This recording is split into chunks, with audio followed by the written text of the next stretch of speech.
El demonio del hambre se extiende por el Yemen y la ONU hace sonar todas las alarmas. Si no se hace nada y si la guerra continúa pronto, 12 millones de yemeníes estarán al borde de la hambruna. Una crisis alimentaria sin parangón en el mundo, frente a la que las organizaciones humanitarias se sienten desarmadas. Si esta situación persiste, otros 3,5 millones de yemeníes se encontrarán en una situación de gran precariedad. Eso significa que casi 12 millones requerirán asistencia alimentaria regular para no caer en la hambruna. El Programa Mundial de Alimentos de Naciones Unidas tiene reservas para alimentar a unos 6,5 millones de yemeníes durante 2 meses y varios barcos con suministros están en ruta hacia el país.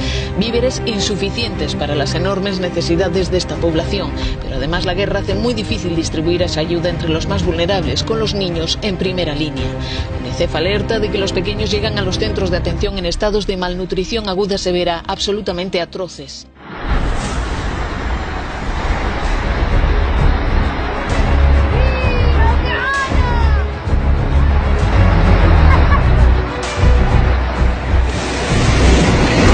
الياس تحت الجسر ليكو العالم ليكو حد البطريقية.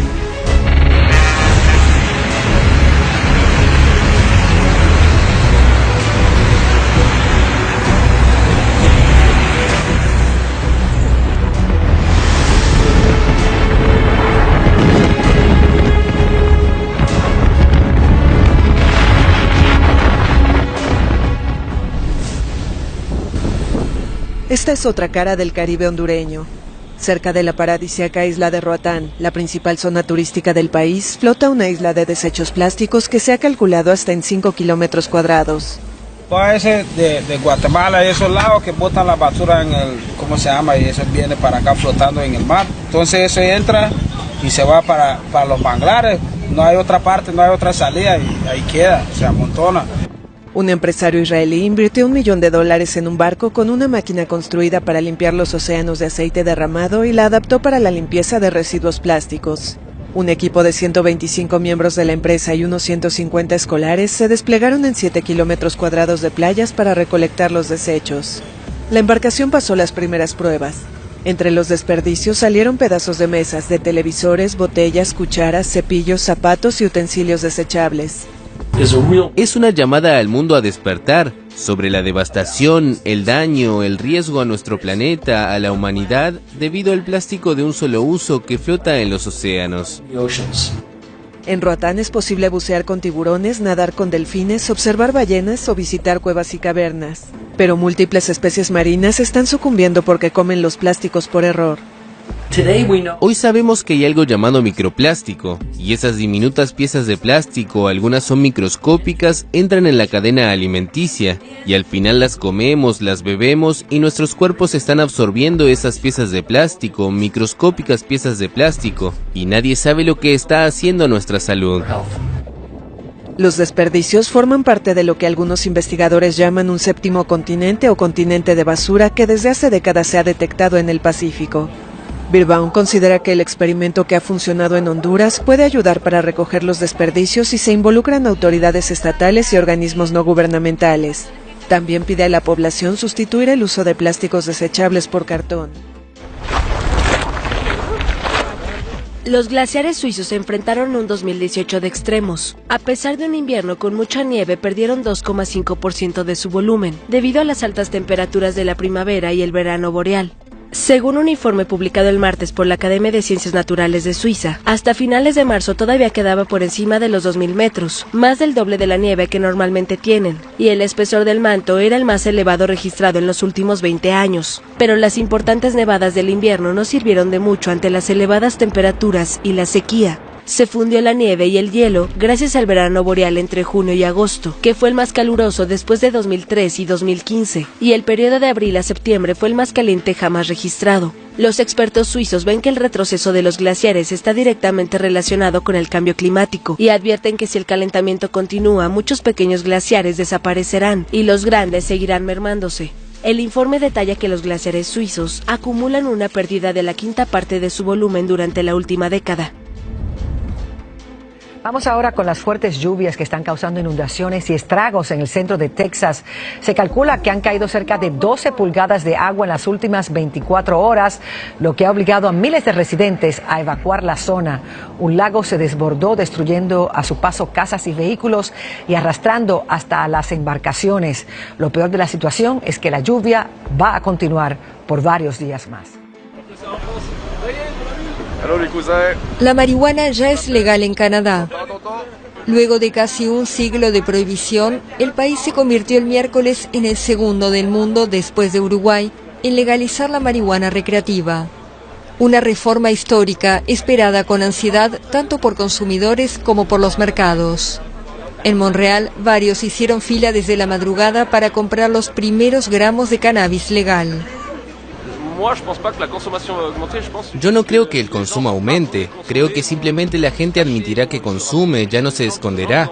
Mucha más gente se sentirá libre de hablar, ya no tenemos que escondernos, tener miedo de eso.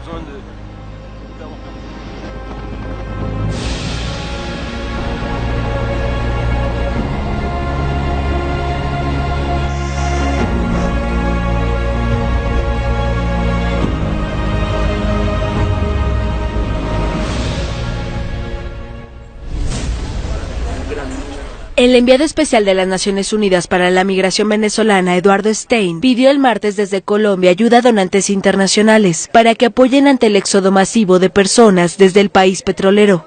Colombia está financiando toda esta avalancha humana que viene del país vecino, pero ya no alcanza. Entonces necesitamos que se complementen estos recursos con recursos externos. Stein indicó que las donaciones son necesarias ante la demora de organismos internacionales. Esta situación necesita ayuda urgente y por esa razón estaremos apelando, como dije, a donantes gubernamentales y de otras agencias privadas para que puedan canalizar en el menor tiempo posible esta ayuda. El ex vicepresidente de Guatemala afirmó que buscará la manera de interesar a los gobiernos que históricamente han cooperado con América Latina para que giren recursos para atender la ola migratoria. Según la ONU, unos 2,3 millones de venezolanos viven en el exterior, de los cuales 1,6 millones emigraron desde 2015, cuando se agudizó la crisis económica y social en Venezuela. Tan solo Colombia ha recibido más de 1 millón de venezolanos, de los cuales ha regularizado a 820,000. Y mientras la caravana sigue su camino por tierras de Guatemala, el presidente de Honduras le ha pedido a quienes viajan en ella que regresen, que vuelvan a sus casas, porque dice que este viaje no es más que un engaño con tintes políticos. Edgar Muñoz está viajando en la caravana y nos tiene información. Edgar, adelante. Hola, ¿qué tal? Felicidad. En efecto, nos encontramos justamente en un tráiler que está llevando a todo este contingente, toda esta caravana de hondureños con rumbo a la ciudad de Guatemala. Realmente es impresionante, las imágenes parecen bíblicas porque ustedes pueden ver gente cargando sus maletas en la espalda, en bicicleta, como pueden, tratan de llegar a la ciudad de Guatemala. Y aquí se encuentra, ¿cómo te llamas? Rosemary Pavón. Traes tu niñita, ¿cuántos años tiene ella? 4. 4 años. Ya nos vamos acercando a la frontera con México. El gobierno de Honduras dice que esto es un movimiento político. ¿Tú qué crees? No. ¿Por qué? Porque nosotros venimos buscando una vida mejor para nuestros hijos. ¿Ese es el principal fin? Sí. ¿Qué pasa si en México no los dejan pasar? Nosotros vamos a la lucha y ahí Dios con nosotros. ¿Qué ha sido lo más pesado? Caminar, eso es lo único. ¿Lo más difícil? Sí.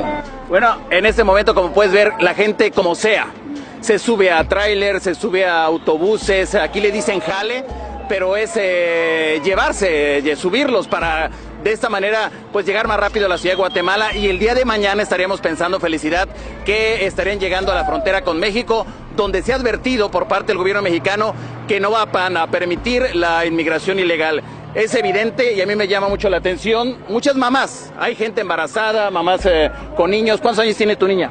4 años. 4 años. ¿Por qué ir a Estados Unidos? Por la pobreza, porque no hay trabajo en nuestro país. El gobierno promete pero no cumple.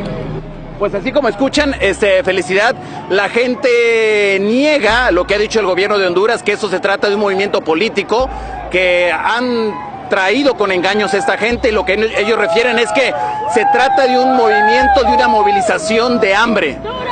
Y vamos con rumbo justamente a Guatemala. Es mi reporte. La policía y el ejército israelíes informaron este miércoles de que un misil cayó en territorio israelí procedente de la Franja de Gaza. El misil golpeó la ciudad sureña de Beerseba y obligó a los residentes a alojarse en refugios antibombas a las 4 de la mañana. Se trata de uno de los primeros cohetes lanzados en las últimas semanas desde el territorio palestino y coinciden con la escalada de las tensiones entre grupos armados de Israel y Palestina. El ejército israelí tuiteó sobre el incidente y se comprometió a defender a los civiles israelíes. La Unión Europea reclama plena claridad sobre las investigaciones de la desaparición del periodista saudí, pero no se trata de un solo caso, sino de una cadena de alarmantes asesinatos de reporteros que investigan la corrupción. Esta jornada en Malta se celebran manifestaciones en el primer aniversario de la muerte de Dafne Caruana Galizia, que indagaba, recuerdan ustedes, en los vínculos de su país con paraísos fiscales a través de las filtraciones de los papeles de Panamá. Nuestro corresponsal Emilio Zamora Mota nos está esperando en la redacción para conversar sobre este tema y sobre los casos que se vienen dando. Vemos, por ejemplo, el caso de Victoria Marinova, que ella, además de ser asesinada, Victoria también fue violada. ¿Okay? Lo otro es el caso de Jan Kuciak, que él también fue asesinado, pero no solo él, sino también él fue asesinado junto a su pareja sentimental y en su propia casa.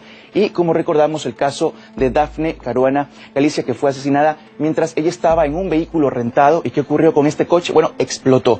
Así lo recordamos. Lo que también tenemos que destacar en estos tres comunicadores es que ambos, los tres quiero decir, tenían algo en común. Y es el tema de que ellos estaban luchando contra la corrupción. ¿Y lo hacían de qué forma? Trabajando. El secretario de Estado estadounidense Mike Pompeo llegó el miércoles a Turquía, procedente de Arabia Saudita. Se reunió en Ankara con el presidente turco Recep Tayyip Erdogan y con su homólogo Mevlut Cavusoglu para abordar la desaparición del periodista Jamal Khashoggi, mientras nuevas revelaciones acusan a las autoridades saudíes de haber ordenado su asesinato. Según nuevas acusaciones de la prensa progubernamental de Turquía, agentes saudíes habrían torturado y asesinado al periodista en el consulado el 2 de octubre. El diario Yeni Shafak afirma haber tenido acceso a grabaciones sonoras y sostiene que los agentes sauditas le cortaron los dedos antes de decapitarlo. Se llama mielitis flácida aguda y es una enfermedad similar a la polio que ya ha atacado a más de 60 niños en 22 estados del país, aunque se sospecha que pueda haber ya más del doble de casos. Aún no está claro qué está causando esta enfermedad, que puede desarrollarse después de una infección viral. Por eso vamos a saludar ahora al doctor Gustavo Ferrer. Bienvenido, doctor. Cuéntenos qué síntomas presenta la mielitis flácida aguda. Bueno, el síntoma más importante es parálisis de los brazos o de la pierna, y es aguda, ocurre de un momento a otro. Este es el más importante. ¿Está afectando más a los niños que a los adultos? ¿Es esto lo regular? Efectivamente, el reporte del CDC nos dice que ha ocurrido en niños menores de 18 años de edad y la edad promedio es alrededor de los 4 años.